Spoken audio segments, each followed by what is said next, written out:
Hi guys, welcome back to my channel. This is going to be part 2 of the Q&A video. Hopefully you can see me very well.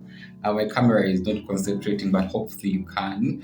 I'm going to be answering some of your questions. This is going to be a part 2, as I said earlier on. I got a lot of questions and all of them wouldn't fit in the first part. So I'm definitely here to answer the other questions in this second part. The first question, how do you balance work and YouTube? Currently, I am not like working a 9-to-5 job, or I'm not working a full-time job, so I am fully doing YouTube. But I'm very sure that in the nearby future, I want to work, because that's why actually I started nursing. Nursing, it is, one of the careers that I have always wanted to work in the field, practicing it. So hopefully when I start to work, I'll be, trying to mitigate different ways of balancing everything. But currently I'm fully doing YouTube until when I start working. Is it possible to start a beauty shop when I'm not in Uganda?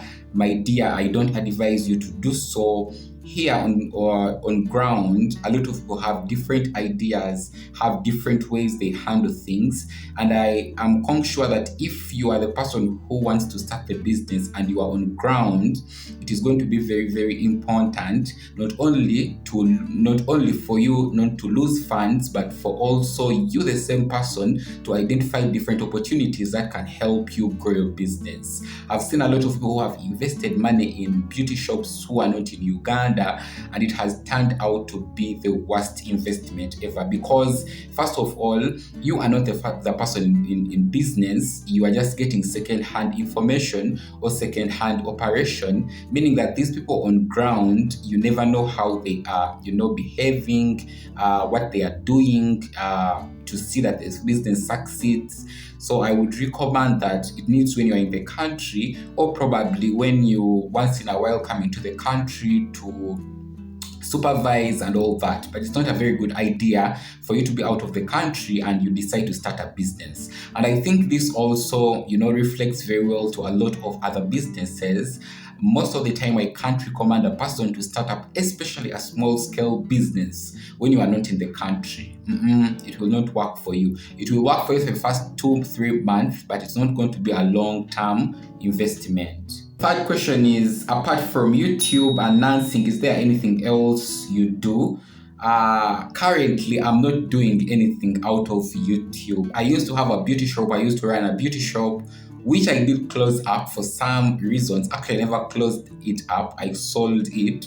I never told you guys. It's the time, for you to know. I sold over the business because I was handling a lot of different things. I had YouTube. I was handling nursing school. I had a business. Things were not like working out. I had a lot of things on my plate. So I had to let something go, and it was the beauty shop. So currently, it's only YouTube. As I told you earlier on, I'm not practicing yet in the nursing field, hoping to start very soon, but I'm not doing anything out of YouTube currently. How can I start a beauty shop in Uganda? I've made a ton of videos talking about how you can literally start up a beauty shop. As a person who was in the business for so long, I started in 2020, I closed it up last year, meaning that I have some good experience here about the topic. I made a lot of videos about it. I'm going to be leaving all the videos linked in the description box below, or hopefully the playlist. I made a playlist. You can literally go there, watch all the videos, but just give light on that particular thing. How to start up a beauty shop, it's very, very absolutely simple. Just get your capital, about 1 million Ugandan shillings, get a good location, know where to buy in bulk, then above all, attract and keep customers. Summary. But in those videos, you can be able to get all the information one-on-one, explaining to you how to do it and succeed. The next question, I'm growing my channel, but it costs me anxiety over few views. Tell us, how did you fight the anxiety of not getting subscribers as a starter? So I think, my dear, this is Nakimuli. I think the easiest and the best way how to overcome anxiety, it is to accept what the moment is. Accept that you are a starter, and if you're a starter, the thing is, you are not going to be recognized as much. You are not going to be watched as much. So just accept that, you know what, I'm a starter and this is it, if that makes sense. And only doing that is going to put you in a better place to continue creating content, to continue creating videos, and over time you'll be able to grow. Then the second tip I can give you, especially what I used to do, it is that I always made it a point that I consistently uploaded content. Consistently uploading content is going to help you over time to get your tribe, to identify your tribe, such as the way you did find me. It was because I had created and created and created. Over time, literally, those people are going to come in. How long does it take to get monetized after finishing the monetization process? It can take between one week, not even 1 week, from 1 day to 1 month. That's what I know. But I've heard of some of my friends who actually took up to 3 months and they had to reapply again. But for me, it took me only 1 day. I have other friends who it took only a week. The standard one, it has to be between day 1 to 1 month. But if it exceeds, most of the time they can, advise you to reapply.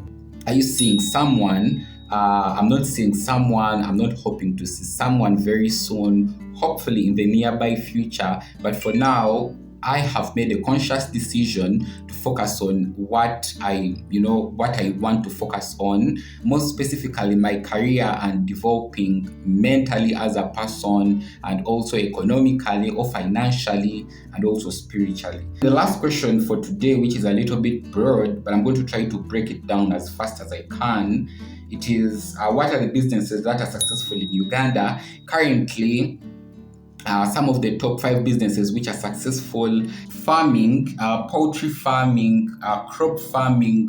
The second one is wholesale businesses are actually doing very, very amazingly good currently in the country.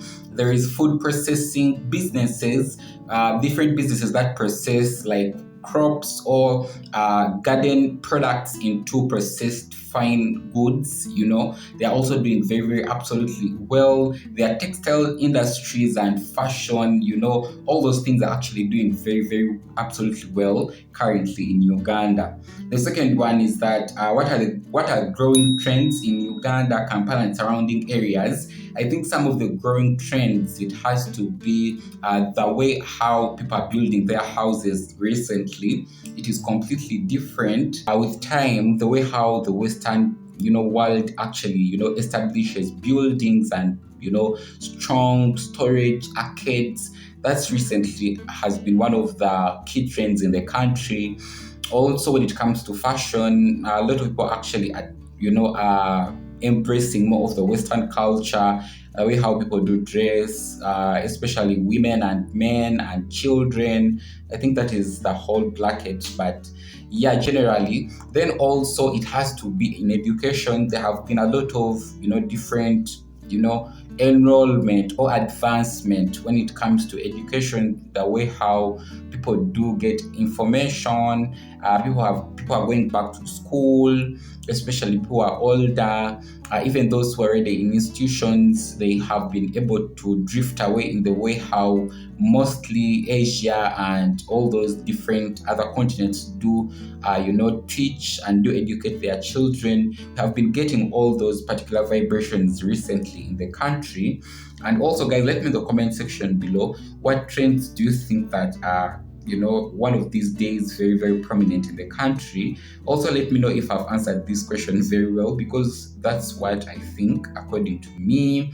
Then the next question is that what does Uganda need for supplies, resources and programs? The first one, I believe it is pharmaceutical products, and every raw material that makes drugs. A lot of those things, we don't have them in the country, but maybe if we had some of the raw materials, chances are very high that we would be manufacturing them, but we don't have, raw materials, and we end up importing the whole product, or sometimes even, getting those supplies out of the country. Also, when it comes to vehicles and automobile machines, most of them, I think all of them, okay, not all of them, but most of them good quality, automobile things such as vehicles, cars, trains, buses, mostly they are just imported into the country because, first of all, we don't have the resources or the supply of those things into the country. Then maybe the other thing can be capital goods such as makeup products, such as all those not even petty things that are very, very useful in day-to-day life, but we don't have the main raw materials into the country.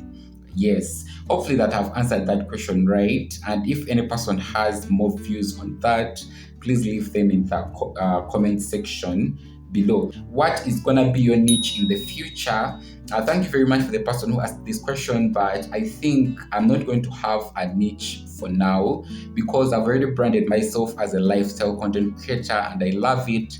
I don't want to limit myself. Whatever I create content about and people love, that's what I'm gonna create more about. And if that particular season ends, I'll move on to something next. I'll just accept and move on to something next. And it is very, very crucial to each one of us, especially when it comes to content creator. Please don't box up yourself in one particular niche when the time has passed. I started out as a beauty content creator. Those videos did for me very well. I progressed into creating, business content. It progressed until when it stopped. I created financial content. It progressed. It's still progressing. Currently, I'm creating more of lifestyle content. And the algorithm tells me that you guys love it more. So for now, that's what I'm going to be creating. In case in the nearby future something pops up, I'll definitely create more of that. Okay, thank you very much for watching. Don't forget to subscribe, to like, to comment, and share it with friends and family. Go watch my part 1 of 2023 Q&A. I'm going to be leaving it up also in the description box below. Also, if you have any other question, please feel free to ask me. tanyanishailoc switching out. Bye for now.